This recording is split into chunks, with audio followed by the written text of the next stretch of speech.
السلام علیکم ورحمۃ اللہ وبرکاتہ۔ الحمد للہ رب العالمین والصلاة والسلام علی سید الانبیاء والمرسلین وعلی آلہ واصحابہ اجمعین، اما بعد فاعوذ باللہ من الشیطان الرجیم، بسم اللہ الرحمن الرحیم۔ أأنتم أشد خلقا أم السماء بناها رفع سمكها فسواها وأغطش ليلها وأخرج ضحاها والأرض بعد ذلك دحاها أخرج منها ماءها ومرعاها والجبال أرساها متاعا لكم ولأنعامكم، صدق اللہ العظیم۔ پیارے بھائی اور بزرگوں، ماں بہنوں، اللہ رب العالمین کا شکر، اس کا احسان ہے کہ اللہ تعالیٰ نے ہم سب کو قرآن پاک کی نسبت اور محبت تعلق کی بنیاد پر آج یہ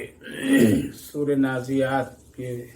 تیسری مجلس میں حاضری ہو رہی ہے۔ گزشتہ 2 مجلسیں سورہ نازعات کے سلسلے میں گزری ہیں۔ الحمدللہ اسی سلسلے کی ایک کڑی آخری ہے۔ جیسا کہ پہلے عرض کر چکا ہوں کہ اللہ تعالیٰ نے خصوصاً 2 صورتوں میں، ایک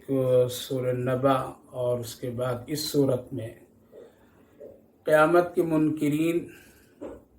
کا جواب اللہ نے دیا ہے۔ خاص کر وہ لوگ جو لوگ مرنے کے بعد زندہ ہونا اور پھر اللہ کے سامنے حاضر ہو کر کے سوال و جواب کا سامنا کرنا، اور پھر جنت اور جہنم کے جو لوگ منکر تھے، اللہ تعالیٰ نے بہت ہی تفصیل کے ساتھ جواب دیا ہے اور پوری حقیقت کو اللہ نے واضح فرمایا۔ جیسا کہ 2 مجلسوں میں بات گزری اور خلاصے کے طور پر یوں آئی تھی کہ جب اللہ تعالیٰ اتنا بڑا آسمان اور زمین اور پوری دنیا، پوری کائنات بنا سکتا ہے، تو ہم سب کو کیوں نہیں موت کے بعد زندہ کر سکتا ہے، اور اس پوری دنیا کو کیوں نہیں ختم کر سکتا ہے۔ اللہ تعالیٰ نے بے شمار اس کی مثالوں کے ساتھ اور ساتھ ساتھ جو لوگ بھی اس دنیا میں منکر رہے قیامت کے یا اللہ کی بڑائی اور اس کی قدرت، اس کی شان کی، اور پھر اس کے ساتھ ساتھ اللہ کے نبیوں اور رسولوں کے جو منکر ہوئے، ان کے ساتھ ان کی جو حرکتیں ہوئی، اللہ تعالیٰ نے اس کا جو انجام ان لوگوں کا کیا، اس کا بھی ذکر، جیسا کہ فرعون کا ذکر کیا گیا۔ تو میرے بھائیو بزرگوں، قیامت برحق ہے، کیونکہ ہمارے اور آپ کے سامنے اللہ تعالیٰ نے بے شمار ایسی چیزوں کو بنا کر کے رکھ دیا ہے جس میں رات و دن تغیرات، عدل بدل کی حالات اور کیفیت آتی جاتی رہتی ہے، جس کو ہم سب دیکھتے رہتے ہیں، اور یہ قیامت ہونے کی ایک بہت بڑی علامت ہے۔ اللہ تعالیٰ نے فرمایا انتم اشد خلقا ام السماء بناہا، بھلا یہ بتاؤ، اتنا بڑا آسمان جو میں نے بنا دیا، یہ جو چھت تمہارے سر کے اوپر میں نے پھیلا کر کے رکھ دیا ہے، جہاں کوئی ایک ستون نہیں ہے، کوئی اس کو روکنے والی کوئی چیز نہیں ہے، اتنا بڑا آسمان کو جب میں نے پیدا کیا ہے، تو کیا تم کو پیدا کرنا اور پھر تم کو موت کے بعد پھر زندہ کرنا، یہ کیا میرے لیے مشکل؟ انتم اشد خلقا ام السماء بناہا، کیا تمہیں پیدا کرنا زیادہ مشکل ہے آسمان کے مقابلے میں؟ یعنی یہ آسمان جب میں بنا سکتا ہوں بغیر ستون کے، اتنا لمبا چوڑا آسمان، اور ایک نہیں 7 آسمان ہم جب بنا سکتے ہیں، تو پھر تم کو پیدا کرنا ہمارے لیے بہت آسان ہے، بہت آسان ہے۔ رفع سمکہا فسواہا، اور پھر اس آسمان کو جو اللہ رب العالمین نے بنایا، کتنا بلند بنایا، کسی کی پہنچ نہیں، کسی کے ہاتھ نہیں لگ سکتے، کوئی وہاں تک نہیں جا سکتا کہ اس کو کوئی نقصان پہنچا دے پہنچ کر کے۔ اتنی بلندی، اس قدر انسانوں کے ہاتھوں سے اور اس کی پہنچ سے اتنا بلند کہ کوئی انسان اس میں چھیڑ چھاڑ بھی نہیں کر سکتا۔ اگر ایسا ہوتا کہ کسی انسان کی یہ طاقت ہوتی کہ وہاں جا کر اور اس آسمان کو کوئی چھیڑ چھاڑ کے ذریعے سے اس کو اپنے قبضے میں یا نقصان پہنچاتا، تو آج دنیا کی حالت جس طرح زمین پر فساد مچا ہوا ہے اور زمین پر جس طرح مختلف حالات انسانوں کے سامنے پیش آتے ہیں، آسمان میں بھی یہی کیفیت ہوتی۔ لیکن اللہ تعالیٰ نے آسمان کو انسان سے اتنا بلند اور اتنا اونچا بنایا ہے کہ کوئی وہاں نہ پہنچ کر کے کوئی اس کو نقصان پہنچا سکتا ہے۔ پھر آگے اللہ نے فرمایا فَسَوَّاهَا، بالکل برابر بنایا۔ اتنا خوبصورت انداز اور اس قدر ٹھیک ٹھاک کہ کبھی کسی کو یہ ضرورت نہیں محسوس ہوئی کہ ہمارے ملک کے طرف کا آسمان ذرا ڈھل گیا ہے اور وہ ٹوٹنے والا ہے، گرنے والا ہے، یا وہ برابر نہیں ہے، کسی طرح سے وہ کسی کے سر پر لگ رہا ہے، لہذا اس کو ٹھیک کرنا، درست کرنا ہے۔ نہیں، اللہ رب العالمین نے اس قدر اچھا اور ٹھیک بنایا ہے، مضبوط بنایا ہے کہ کسی انسان کی کسی طرح سے اس میں دخل اندازی کی ضرورت نہیں۔ فَسَوَّاهَا، بہت عمدہ۔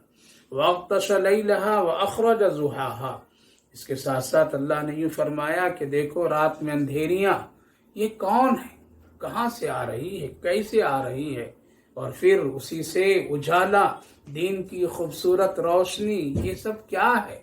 جب ہم اتنے بڑی بڑی چیزیں کر سکتے ہیں، آسمان کو تیرے سے بہت بلند بنا سکتا ہوں، اور اس کے ساتھ ساتھ اس کی مضبوطی اور خوبصورتی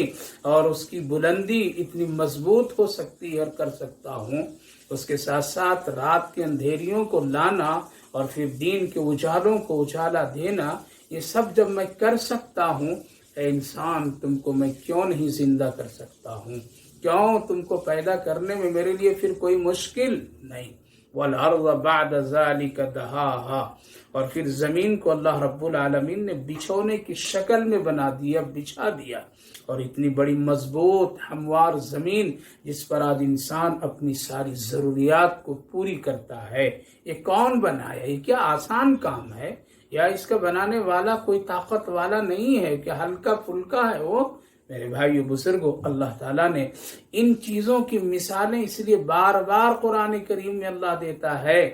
کیوں؟ اس کا سمجھنا ہمارے اور آپ کے لیے بہت آسان ہے، بہت آسان ہے۔ آنکھیں اوپر اٹھائیے، آسمان بغیر کسی مشکل کے ہم دیکھ سکتے ہیں۔ زمین پر تھوڑی سی نظر جھکا دیجئے تو زمین کی قوت اور زمین کی ساری چیزوں کا اندازہ ہم بڑی آسانی سے لگا سکتے ہیں۔ دین کا اجالا ختم ہو جائے، تاریکیاں اندھیریاں آ جائے، ہم رات کا اندازہ بڑی آسانی سے لگا لیتے ہیں۔ رات کی اندھیریوں کے جانے کے بعد دین کا اجالا جب آتا ہے تو ہم بہت ہی آسانی کے ساتھ دین کو سمجھ لیتے ہیں۔ اسی لیے اللہ نے ان چیزوں کے مثال بار بار دیا تاکہ تم سمجھو۔ اخرج منہا ماءہا ومرعاہا، پھر اس زمین سے ہم کیا ہے، پانی کو نکال دیتے ہیں، اس کے بعد اس سے چرنے چرانے والی وہ چیزیں، مرعا یعنی وہ گھاس، پیڑ پودے جو انسانوں کے کھانے پینے کی بھی چیزیں ہیں اور جانوروں کے لیے بھی ہیں، والجبال ارساہا، اور اس کے اوپر اس زمین پر کتنے مضبوط پہاڑ گاڑ دیا اللہ تعالیٰ نے، وہ ہل نہیں سکتا، ادھر سے ادھر نہیں ہو سکتا ہے،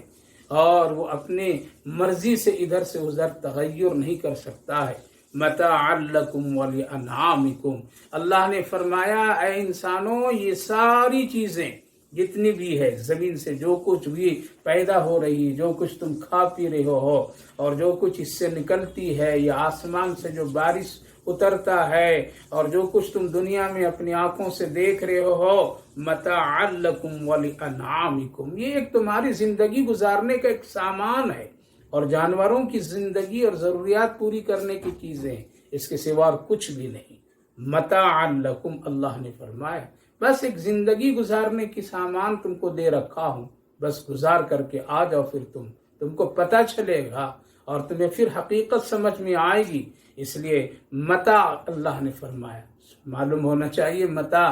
لغت میں جو کہا گیا ہے وہ اس چیز کو خاص طور سے کہ جو سب سے بوسیدہ،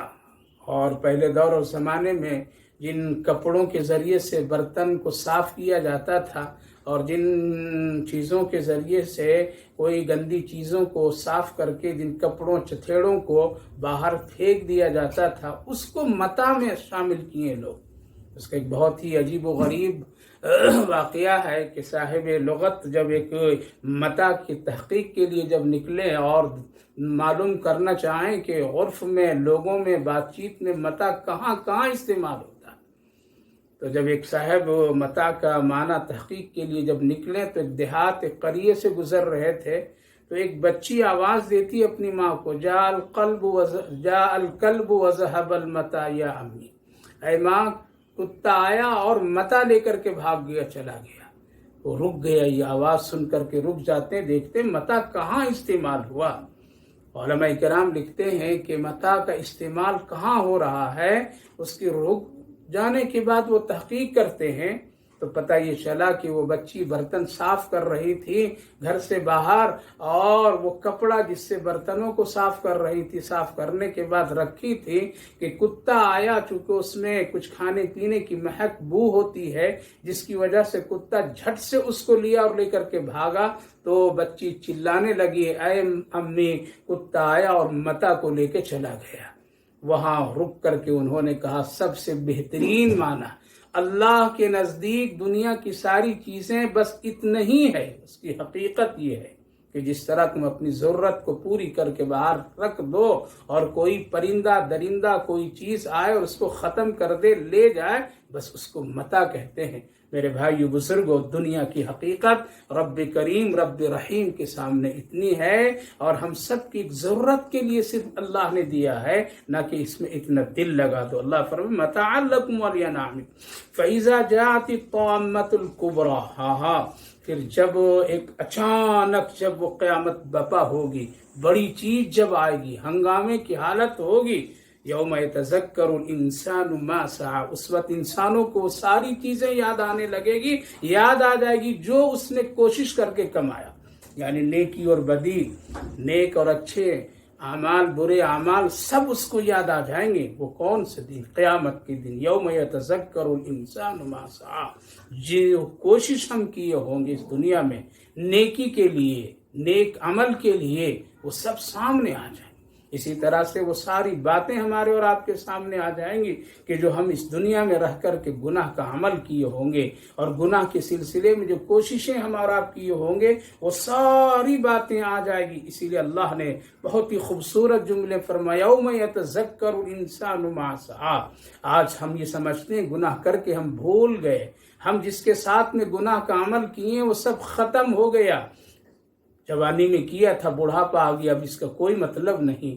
بچپنے میں کوئی اس نوعمری میں گناہ ہو گیا، اب جوان ہو گئے، اب سب کچھ ہو گیا، دنیا کہاں سے کہاں چلی گئی، اب اس گناہ کا کیا معاملہ؟ نہیں میرے بھائیو بزرگوں، حدیث پاک میں ہے ایک ایک گناہ ایک ایک نیکی یاد آئے گی، ایک ایک گناہ جس کو دیکھ کر کے لوگ کہیں گے اپنے نام اعمال سے یہ کیسی کتاب ہے جس میں ایک بات بھی نہیں چھوڑی گئی ہے۔ یوم یتذکر الانسان ما سعی، اس لیے اس خوش فہمی میں مت رہیے کہ ہم گناہ کیے ہم بھول گئے۔ یاد رکھیے ہم بھول گئے، میرا پیدا کرنے والا مالک خالق اللہ رب العالمین نہیں بھولتا ہے۔ اس کے فرشتے لکھ رہے وَبُرِّزَتِ الْجَحِيمُ لِمَنْ يَرَى، اور پھر اس وقت حال ہوں گے میدان محشر کی اس کیفیت میں کہ جب جہنم بالکل ظاہر ہو جائے گی لوگوں کے سامنے اور اپنی آنکھوں سے لوگ دیکھیں گے۔ فَأَمَّا مَنْ طَغَى وَآثَرَ الْحَيَاةَ الدُّنْيَا فَإِنَّ الْجَحِيمَ هِيَ الْمَأْوَىٰ۔ اللہ نے دو جماعتوں کے فیصلے سنا رہا ہے، فرمایا پھر وہ وقت ایسا ہوگا کہ جو لوگ طغا یعنی سرکشی، بدماشی، اللہ کی نافرمانی، اللہ کے رسول کی نافرمانی، دین کا مذاق، قرآن و حدیث کا مذاق، خلاف ورزی، اپنی مرضی کے ساتھ جو لوگ زندگی گزارے ہوں گے، اپنی خواہشات کے مطابق گزارے ہوں گے، شرکسی میں آگے آگے بڑھتے چلے گئے ہوں گے، اور نافرمانیوں میں اپنی زندگی اور اپنی خواہشات کو پوری کرنے کے لیے آخرت کو بھلا کر کے زندگی گزارے ہوں گے، اللہ فرمائے فَأَمَّا مَنْ طَغَى وَآثَرَ الْحَيَاةَ الدُّنْيَا، اور دنیا کی زندگی کو یعنی آخرت کے مقابلے میں بالکل آخرت کو ہلکا اور دنیا کی زندگی کی بڑی اہمیت دے کر کے گزارے ہوں گے۔ اللہ تعالیٰ وآثر الحیات الدنیا یعنی دنیا کی زندگی کی بڑی اہمیت دے کر کے گزارے کہ یہی سب کچھ ہے، یہی سب کچھ ہے، اس کے علاوہ کچھ بھی نہیں ہے، آخرت نہیں، جنت نہیں، جہنم نہیں، حساب کتاب نہیں، کچھ بھی نہیں۔ ہر ایک معاملے میں دنیا کی ترجیح، ہر ایک معاملے میں دنیا کی ترجیح، ہر ایک پسند میں دنیا کی پسند، ہر ایک کام میں دنیا آگے آگے۔ جن کا یہ مقصد ہوگا اور جو لوگ اس مقصد کے تحت میں اس دنیا میں زندگی گزارے ہوں گے، اللہ فرمائے فَإِنَّ الْجَحِيمَ هِيَ الْمَأْوَىٰ، اس کا ٹھکانہ جہنم۔ فائنل اللہ تعالیٰ نے صاف صاف دو ٹوک میں فرما دیا فَأَمَّا مَنْ طَغَىٰ وَآثَرَ الْحَيَاةَ الدُّنْيَا، آج دے دیجیے دنیا کی اہمیت، رکھیے اپنی زندگی میں دنیا کی اہمیت، کل پتہ چلے گا دسترخوان پر بیٹھ کھانے کی قیمت کیا ہے، کل پتہ چلے گا کہ ہاتھ اور سنت سے کھانے کے ساتھ میں اس کی اہمیت کیا ہے، کل پتہ چلے گا رسول اللہ کی سنتوں کی اہمیت کیا ہے،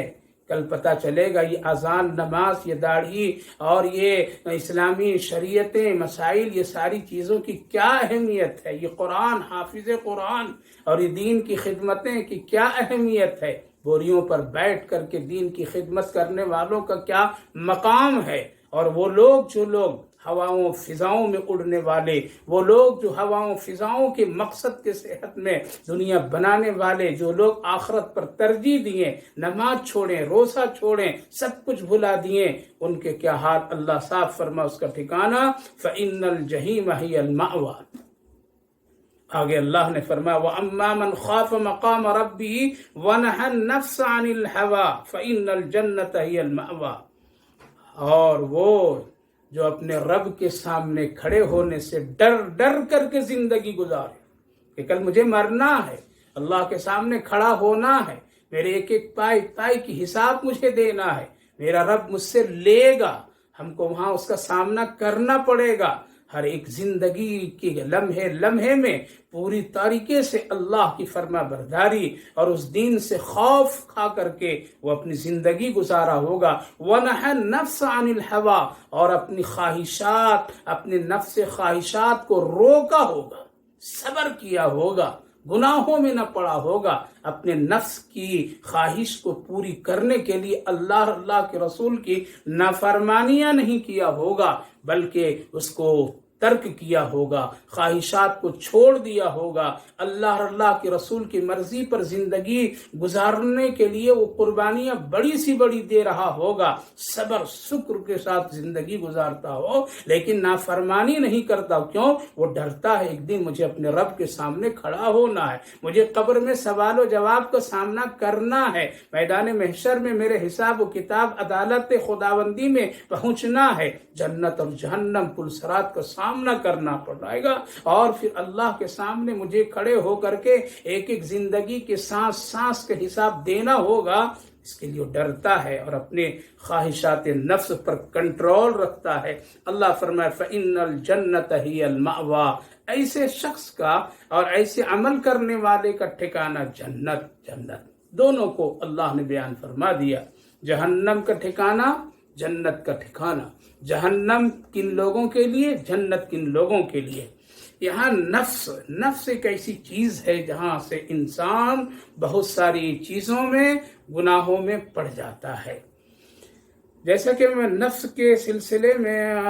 قرآن و حدیث کی روشنی میں اس کے تصریحات موجود ہیں، نفس امارہ، نفس لوامہ، نفس مطمئنہ، یہ قرآن کی روشنی میں 3 نفس کا ذکر کیا گیا ہے، یہی ہے ہمارے اور آپ کے ایک زندگی اور ہمارے اور آپ کی جسم اور ہمارے اور آپ کی پوری حالات اور زندگی کی کیفیت میں تغیر و تبدل، اچھا اور برا بنانے میں نفس کا بہت بڑا دخل ہے۔ تو قرآن کریم کی روشنی میں نفس کے 3 قسم بیان کیے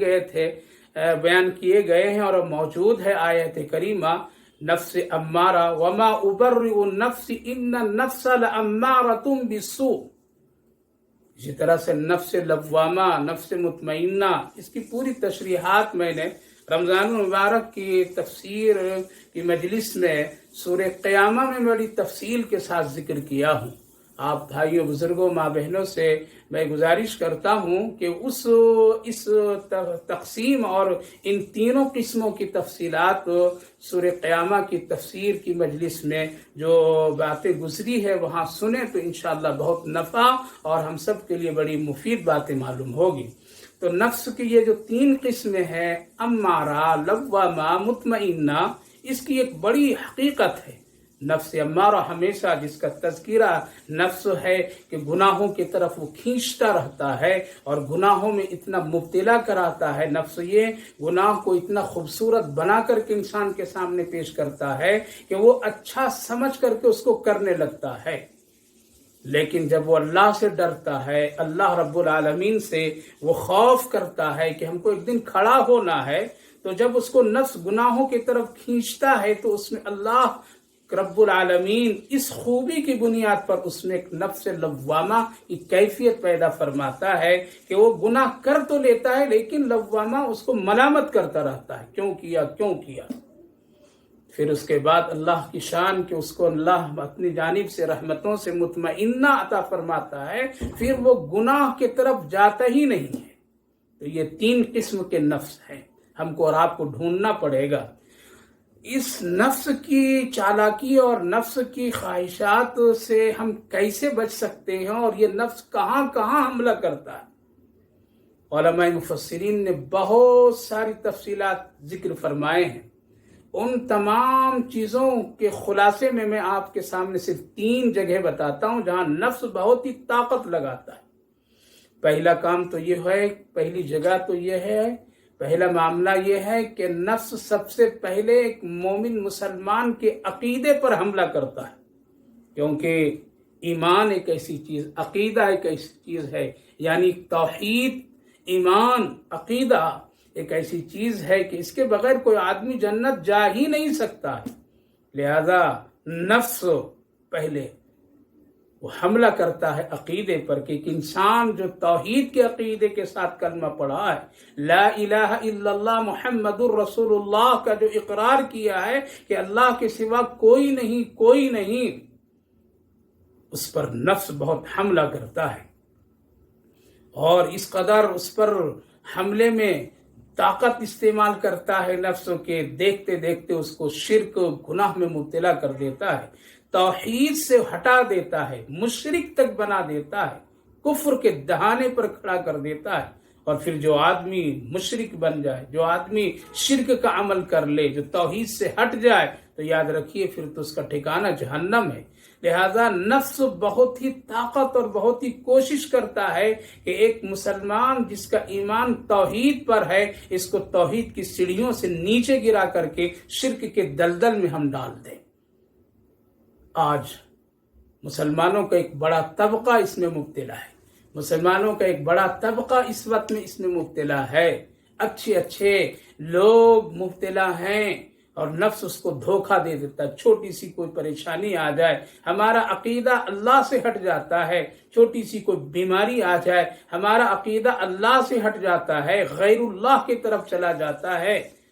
ہماری زندگی میں تھوڑی سی اتار و چڑھاؤ کی کیفیت ہو جائے، ہم فوراً اللہ سے ہٹ کر کے کسی غیر اللہ کے سامنے سر ٹیکنے لگتے ہیں۔ قبر پرستی، شجر پرستی، حجر پرستی، بت پرستی، پانی پرستی، نہ جانے کیا کیا ہم شروع کر دیتے ہیں۔ کالے پیلے دھاگوں میں ہم الجھ کر کے توحید کے عقیدے کو ختم کر کے شرک کے دہانے پر پہنچ جاتے ہیں۔ نفس حملہ کرتا رہتا ہے، یہاں سے ٹھیک نہیں ہوگا، اس سے ٹھیک نہیں ہوگا، وہاں ٹھیک ہو جائے گا، اس مزار سے ٹھیک ہو جائے گا، اس پتھر سے ٹھیک ہو جائے گا، اس درخت کے پاس بیٹھنے سے ٹھیک ہو جائے گا، اس رنگ کے دھاگے پہننے سے ٹھیک ہو جائے گا، اس پانی کے پینے سے ٹھیک ہو جائے گا۔ لہذا نفس اس کو اس قدر گمراہ کر دیتا ہے کہ انسان اس کے حملے سے جب بچ نہیں پاتا ہے اور پھر اس کے شکار جب ہو جاتا ہے تو پھر یہی آدمی ایمان کھو بیٹھتا ہے، توحید کا ایمان اس سے ختم ہو جاتا ہے اور شرک میں مبتلا ہو جاتا ہے، غیر اللہ کی پرستش کرنے لگتا ہے۔ تو ایسے لوگوں کو ٹھکانہ اللہ نے جہنم بنایا۔ صرف نفس کا پہلے عقیدے پر حملہ ہے۔ آج میرے بھائیوں، بزرگوں، ماں بہنوں، ہم سب اس میں مبتلا ہیں۔ چھوٹی چھوٹی سی پریشانیوں میں غیر اللہ کی طرف لڑھک جاتے ہیں۔ ہم چھوٹی چھوٹی پریشانیوں میں اللہ کے دربار سے ہٹ کر کے کسی اور کے دربار پر ہاتھ جوڑنے لگتے ہیں۔ یقین خدا ہمارے دلوں سے نکل جاتا ہے۔ اس لیے نفس کا حملہ اس کو روکیے۔ جب اس طرف کی روشنی وہ دکھائے،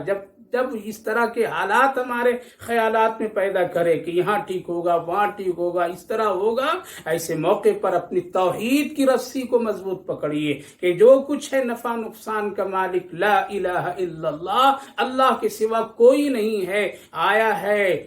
آئی ہے پریشانی تو اللہ کی طرف سے وہی لے جانے والا ہے۔ یقین کامل پیدا کر لیجئے تو آپ نفس کی اس چالاکی اور اس گناہ کے راستے، شرک کے راستے سے آپ کامیاب ہو سکتے ہیں، بچ سکتے ہیں، ورنہ شیطان آپ کو اس کے چکر میں ڈال کر کے آپ کو جہنم کے دہانے پر کھڑا کر دے گا۔ اس لیے اس سے بچنے کے لیے ضروری ہے اس کا مقابلہ کرنا۔ جب وہ غیر اللہ کی طرف نظر اٹھانے کا وہ تاکید کرے اور دل میں وسوسے خیالات پیدا کرے، آپ ایک اللہ پر نظر ڈالیے، اللہ کی طرف جائیے اور پیارے آقا نبی کریم علیہ الصلوۃ والسلام کی اس ارشادات پر اپنے آپ کو جمع دیجئے، جہاں میرے آقا نے ارشاد فرمایا کہ اگر جوتے کی تسمہ بھی اگر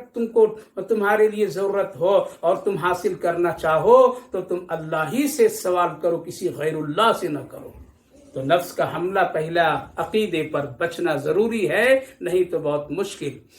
دوسرا نفس کا جو حملہ ہوتا ہے وہ عبادات پر۔ دوسری چیز بہت تفصیلات مفسرین لکھیں کہاں یہ حملہ، لیکن خلاصہ جو ہماری اور آپ کی زندگی کے ہیں، عبادت پر کبھی کبھی اس طرح سے وہ حملہ کرتا ہے کہ آدمی کو عبادت کرنے سے وہ روک دیتا ہے اور پھر آدمی عبادت کرنے سے اپنے آپ کو ہٹا لیتا ہے۔ لہذا عبادات پر، مثلا نماز کا وقت آیا، نفس خواہشات ہمارے سامنے اتنی ضروریات، اتنے مسائل لا کر کے وہ دل و دماغ میں رکھ دیتا ہے، ایک آدمی وقت پر نماز نہیں پڑھ سکتا ہے، ایک آدمی زندگی بھر نماز نہیں پڑھتا ہے، ایک آدمی کبھی بھی اللہ کے سامنے نہیں جھکتا ہے، اس کے سامنے نماز کو اتنا مشکل بنا دیتا ہے نفس اور اس کی خواہشات کہ پھر آدمی ایک سجدہ کرنے سے محروم ہو جاتا ہے۔ عبادت پر حملہ، روزے پر حملہ، حج پر حملہ، پیسے دولت ہیں لیکن وہ جا نہیں سکتا ہے اور وہ اپنے آپ کو سے بچتا ہے اور اپنے آپ کو بہانے ہیلے تلاش کرتا ہے۔ زکوٰۃ دینے کے لائق ہے لیکن نقصانات اس کے نفس خواہشات میں اس قدر اس کے لیے وہ مزین کر کے وہ پیش کر دیتا ہے کہ آدمی اس نعمت سے محروم ہو جاتا ہے۔ تو البتہ عبادت کی جتنی شکلیں ہیں، اللہ اکبر، اس پر نفس کا بہت حملہ ہوتا ہے، جس کی بنیاد پر میں زندگی بھر کبھی آدمی سجدہ کر نہیں سکتا ہے۔ ہم کو اس سے کیا ہے بچنا ہے، اس کا مقابلہ کرنا ہے کہ جب اذان ہو جائے ہم فوراً اس کی طرف توجہ دیں، نفس کتنا بتائے ہم اس کی تیاری میں لگ جائیں، ایک بار کریں گے، 2 بار کریں گے، 4 بار کریں گے، بار بار کریں گے۔ میرے بھائیو بزرگوں، نفس خواہشات شکست اور پھر آپ کامیاب ہو جائیں گے۔ لیکن ہماری اور آپ کی عادت یہ ہے کہ ہم 1 سے 2 بہانے خود تلاش کر لیتے ہیں، 1 سے 10 ہیلے خود تدبیریں کر لیتے ہیں اور پھر ہم نماز سے محروم ہو جاتے ہیں اور عبادات سے محروم ہوتے چلے جاتے ہیں اور آہستہ آہستہ اتنا عادی بن جاتے ہیں، پھر نہ نماز میری نظروں میں کوئی اہمیت کی چیز ہوتی ہے، نہ روزہ کا کوئی اہمیت ہے، نہ حج، زکوٰۃ اور اس طرح کے اسلام کے ارکان اور جو بھی عبادتیں ہیں وہ ساری کی ساری چیزیں ہماری نظر میں غیر اہمیت اور اس کو ہم بھلا کر کے زندگی گزار دیتے ہیں۔ تو اس سے مقابلہ کرنا. جب ہم اور آپ مقابلہ کریں گے اور نفس کو ہم جب اپنے کوٹیں گے اور نفس کو جب ہم اپنے روکیں گے تو انشاءاللہ اس پر پھر کامیابی ہے. علماء کرام بزرگان دین نے ایک واقعہ لکھا ہے کہ ایک نوجوان جب فجر کی نماز پڑھنے کے لیے نکلا اور اس نے جب وہاں سے اپنے ارادے سے آگے بڑھا تو شیطان کو بہت ہی تشویش ہوئی اور اس کے خیالات میں بہت ساری چیزوں کو ڈالنا شروع کیا. لیکن پھر بھی وہ عزم کیا مجھے پڑھنا ہے، جانا ہے مسجد اور عبادت کر کے آ جانی ہے. لیکن خواہشات اور نفس کے وسوسے سے جب وہ کامیاب نہیں ہو سکا شیطان، تو پھر دوسرا حربہ اختیار کیا، اس کو زمین پر گرایا، ٹھوکر لگوایا. لیکن پھر بھی وہ نوجوان ہمت کیا، کپڑے بدلا، پھر وضو کیا، پھر چلا، پھر گرایا، 3 مرتبہ گرا، کپڑے بدلتا رہا. لیکن وہ اپنے دل میں عزم کر لیا آج ہم کو فجر کی نماز پڑھنی ہے. لہذا جب نکلا عزم کر کے تو اب تو بہت مشکل مسئلہ. شیاطین کو بہت ساری چیزوں کو غیبی جو فرشتوں کے درمیان میں تذکیر بات چیت ہوتی ہے کسی انسان کے کمالات کے بارے میں، اس کی نیکیوں کے بارے میں، اس کی خوبیوں کے بارے میں، تو شیطان چھپ چھپ کر کے سنتا ہے.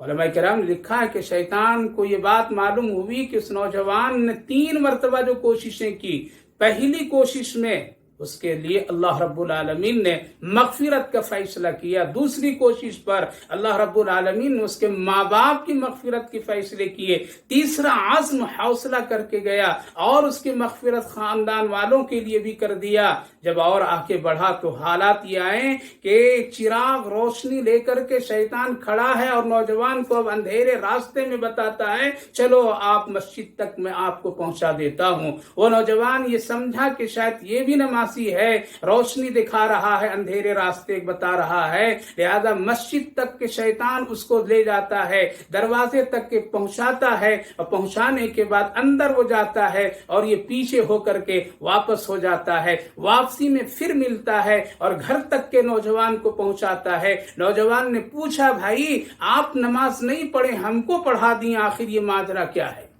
اس نے کہا کہ میں تو شیطان ہوں. پہلے دور اور زمانے میں شیطان انسانوں سے مل جل جاتے تھے، لیکن اب حالات اتنے خطرناک ہو گئے ہیں، انسانوں ہی میں اتنے شیطان پیدا ہو گئے ہیں، اب ان کو ضرورت نہیں پڑتی ہے کہ کسی انسان کو بے نمازی بنائے یا کسی انسان کے سلسلے میں کوئی کام کرے. انسان شیطانی درندوں کی کیفیت میں آج گلی کوچوں میں پھرے جا رہے ہیں کہ آج اس کی ضرورت نہیں پڑ رہی ہے، ورنہ آج بھی وہ سامنے آتے جاتے. اس نے کہا کہ میں نماز نہیں پڑھتا ہوں، لیکن تجھ کو اس لیے پڑھایا کہ تو جب اپنے نفس کی خواہشات کو کچلنا چاہا اور کچلتا رہا اور پھر جب تم عزم اور حوصلے کے ساتھ عبادت کی طرف بڑھتا رہا تو تجھے پتا نہیں ہے پہلی بار تیری کوشش پر اللہ نے تیری مغفرت کی ہے، دوسری بار کوشش پر تیرے ماں باپ کی مغفرت کی ہے، تیرے خاندان والوں کی مغفرت کی. اب ڈرا کہ اب اگر اس کو روکیں گے تو کہیں نہیں اس کے خاندان، اس کی پوری بستی والوں کی مغفرت نہ ہو جائے، اس لیے بھلا اس میں ہے کہ میں تجھے پڑھا دوں. تو میرے بھائیو بزرگوں، عرض یہ کرنا ہے جب ہم اپنے نفس خواہشات کو جب کنٹرول کریں گے اور اس کو کچلیں گے، اس سے مقابلہ کریں گے تو انشاءاللہ وہ ہار جائے گا اور ہم جیت جائیں گے. اس لیے نفس کا حملہ عبادت پر، اس کے بعد تیسرا جو درجہ ہے اس کا حملہ ہوتا ہے معاملات پر. معاملات پر نفس بہت حملہ کرتا ہے، ہمیشہ انسان کے معاملات میں اتنے دخل دیتا ہے اور اس قدر اس کے خواہشات کو اس قدر ابھارتا ہے کہ معاملات انسان کے بگاڑ کر کے رکھ دیتا ہے، پھر اس کی عبادت بھی چلی جاتی ہے، اس کے ایمان بھی چلے جاتے ہیں. معاملات پر بہت زور دیتا ہے، کبھی حرام چیز کھلا دیتا ہے، کبھی شک و شبہات کی چیزیں کھلا دیتا ہے، کبھی ناجائز مکمل کھلا دیتا ہے، کبھی کچھ معاملات گڑبڑ کرا دیتا ہے. اور اس قدر اس کے پیچھے وہ لگتا ہے کہ میرے بھائیو بزرگوں، مثال کے طور پر میں اگر برکت کی 1 روپیہ ہے اور حرام کی لاکھوں روپیہ ہے تو میرے بھائیو بزرگوں برکت کو وہ حقیر اور بیکار بتا کر کے خواہشات میں نفس کے ذریعے سے ہمارے دل و دماغ پر اس طرح بیٹھا دیتا ہے، اس کی کوئی اہمیت نہیں ہے، ہزاروں کی اہمیت ہے. لہذا کہ انسان برکت اور حلال کو چھوڑ کر کے وہ حرام کی طرف اور کثرت کی طرف چلا جاتا ہے. اس لیے معاملات میں بہت گڑبڑی پیدا کرتا ہے. اور یہی ہے اس انسان کی سب سے بڑی کمزوری کہ جس کے معاملات گڑبڑ ہو جائیں اور وہ خواہشات کے پیچھے چل کر کے اپنے معاملات کو خراب کر دے تو یاد رکھیے پھر تو اس کا ٹھکانہ کہاں ہے۔ اللہ ہم سب کی حفاظت فرمائے۔ اسی لیے بزرگان دین، علماء کرام اور اس سے پہلی امتیں جو ہمارے اور آپ کے سامنے جو خیر القرون کی جو گزری ہے میرے بھائیو بزرگوں،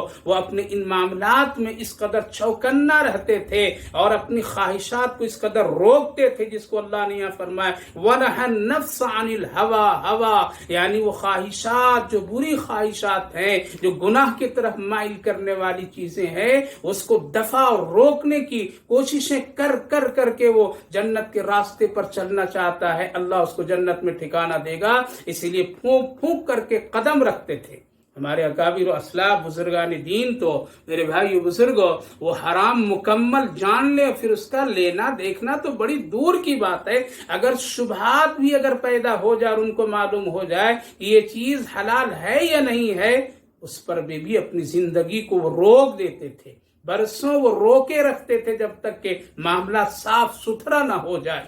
اور اگر خدا نہ خواستہ وہ تو دور کی بات حلال و حرام اور دور کی بات ہے قتل و غارت، چوری، زنا، یہ ساری چیزیں اگر خدا نہ خواستہ کسی پریشانی میں اگر ایک چیز کسی کی بغیر اجازت کے کھا پی لیا لے لیا تو اس کو ادا کرنے کے لیے وہ ہزاروں کوششیں کر ڈالتے تھے تاکہ کل میدان محشر میں ہم کو کسی طرح سے باج پرس اور ہماری نیکیوں میں کوئی کمی نہ آئے۔ سینکڑوں ہزاروں ایسے واقعات کتابوں میں علماء کرام ذکر فرما دی ہیں۔ آج ہم کو عبرت لینے کی ضرورت، ہم اپنی خواہشات کو کتنا آزاد کر دیے، ہم اپنے نفس خواہشات کو کس قدر چھوڑ دیے، آزاد کر دیے۔ چلو جیسے چاہو گزارو زندگی، کوئی پوچھنے والا نہیں، کوئی سوال کرنے والا نہیں۔ ارے میرے بھائیو بزرگوں ماں بہنوں، اتنی آزادی مت دے دو ورنہ جہنم کا ٹھکانہ تیار ہے۔ وَنَهَا النَّفْسَ عَنِ الْهَوَىٰ وَنَهَا النَّفْسَ عَنِ الْهَوَىٰ فَإِنَّ الْجَنَّةَ هِيَ الْمَأْوَىٰ۔ روکیے اس نفس خواہشات کو، روکیے، کنٹرول کیجیے، اتنی آزادی مت دے دیجیے، اس کو اتنے چھوٹ نہ دے دیجیے کہ یہ جہنم میں دھکیل کر کے رکھ دیں، بلکہ اس کو کنٹرول کیجیے، اس کو کنٹرول کیجیے۔ وَنَهَا النَّفْسَ عَنِ الْهَوَىٰ۔ اسی لیے بزرگان دین بہت ہی اہتمام کرتے تھے، اکابر و اسلاف بہت اہتمام کرتے تھے، ڈرتے تھے کہ کہیں خدا نہ خواستہ ایک چھوٹی سی غلطی پر اور خواہشات کی تکمیل اور پوری کرنے پر کہیں میری پکڑ نہ ہو جائے۔ واقعات تو بے شمار ہیں۔ حضرت خواجہ پیر عبد القادر جیلانی علیہ الرحمہ کے والد محترم کا بھی واقعہ بہت ہی مشہور و معروف ہے، اور حضرت امام ابو حنیفہ علیہ الرحمہ کے والد گرامی کا بھی واقعہ بہت ہی مشہور و معروف ہے۔ سیب کا وہ واقعہ، حضرت امام ابو حنیفہ علیہ الرحمہ کے والد گرامی جب روزے کی حالت میں تھے اور کہیں سفر میں تھے، اور سفر کی حالات میں جب دریا کے سمت پانی بہاؤ کے مخالف آپ سفر کر رہے تھے اور آپ نے بہتا ہوا ایک سیب جو کھا لیا۔ یہ واقعہ اگرچہ حضرت خواجہ پیر عبد القادر جیلانی علیہ الرحمہ کے والد گرامی کے بارے میں بھی علماء ذکر فرماتے ہیں، لیکن محبوب العلماء حضرت پیر ذوالفقار صاحب دامت برکاتہم نے اپنے خطبات میں حضرت امام ابو حنیفہ علیہ الرحمہ کے والد گرامی کے سلسلے میں ذکر فرمائے۔ ہو سکتا ہے اس زمانے میں پاکیزہ لوگ تھے، پاکیزہ ذہن رکھنے والے تھے، فکر آخرت والے تھے، وہ لوگ ڈرتے تھے، اس لیے ہو سکتا ہے ایک نہیں سینکڑوں لوگ ایسے ہوں گے جن کا نام آ گیا، جن کی باتیں سامنے آ گئی، ذکر ہو گیا۔ ورنہ آج بھی اس دور فتن کے دور میں، آج بھی اس پرفتن دور میں، آج بھی ان حالات میں الحمدللہ ایسے مسلمان ہیں، ایسی ماں بہنیں، ایسی عورتیں ہیں کہ اتنے پھونک کر کے قدم رکھتی ہیں اور حلال اور اپنی خواہشات کی مخالفت کر کے خواہشات کو اتنا کنٹرول اور اللہ کی مرضی پر زندگی گزارتے ہیں۔ الحمدللہ انہی لوگوں کی برکت سے دنیا زندہ ہے، ورنہ اللہ کب ہلاک کر دیتا۔ سیب کھا لیے، لیکن بعد میں احساس ہوا اس کا کوئی مالک ضرور ہوگا، اس درخت کا کوئی مالک ہوگا جس درخت سے یہ سیب ٹوٹ کر کے پانی میں بہہ کر کے آ رہا تھا۔ آپ ڈھونڈنے کے لیے نکلتے ہیں، جب پہنچتے ہیں باغ میں اور پہنچنے کے بعد آپ اندازہ کرتے ہیں ہاں اسی درخت کا سیب گرا ہے، اس لیے اس کی شاخیں پانی کی طرف ہے۔